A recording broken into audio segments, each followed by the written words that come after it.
তুই আজ পড়তে বসিসনি?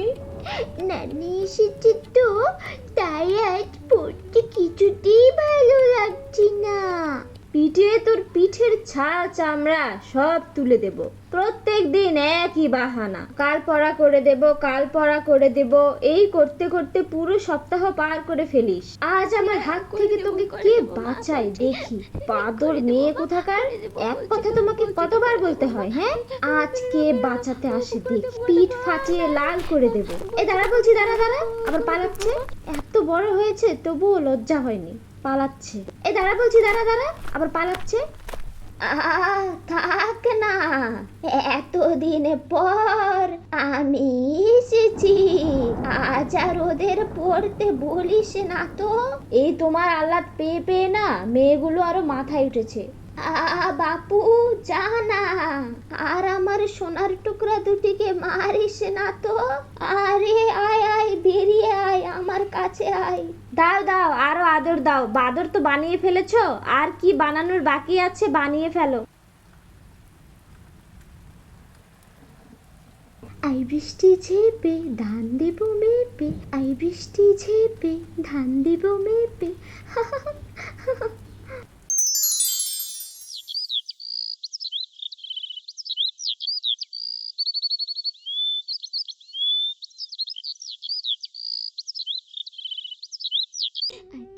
কাল এত বৃষ্টি হলো, তারপরেও সকাল থেকে রোদ উঠে একেবারে সব ভিজে জমিগুলো শুকনো খটখটে হয়ে গেছে গো। বাপরে, রোদের এত তাপ, পাখা দিয়ে বাতাস করেও গায়ে এক ফোঁটা বাতাসও লাগছে না। বাপরে বাপ। ফুল আর করতে হবে না বাপু, উঠে পড় দেখি, গোসল করে আইগে যা।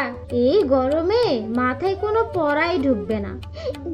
নানি পান খেতে তোমার বুঝি খুব ভালো লাগে তাই না? পান খেলে কি হয় গো, আমাকে একটু দেবে? না, আমার মতো বুড়ি হয়ে নে, তারপর পান খাবি খন, এখন না। নানি আমি কবে বা বুড়ি হব? ছোট থাকতে আর ভালো লাগছে না। ছোট আছিস, বেশ আছিস, ইচ্ছা মতো দৌড়াতে পারছিস, খেলতে পারছিস। আমার মতো বুড়ি হয়ে গেলে শরীরে কোমরে হাতে পায়ে ব্যথা হবে, তখন আমার মতো শুয়ে বসে থাকতে হবে গো। তাই নাকি গো? তাহলে আমি ছোটই থাকবো কেমন? বড় হতে চাই না আমি। এই তো আমার সোনা মেয়ে, সব কিছু বুঝে যায়।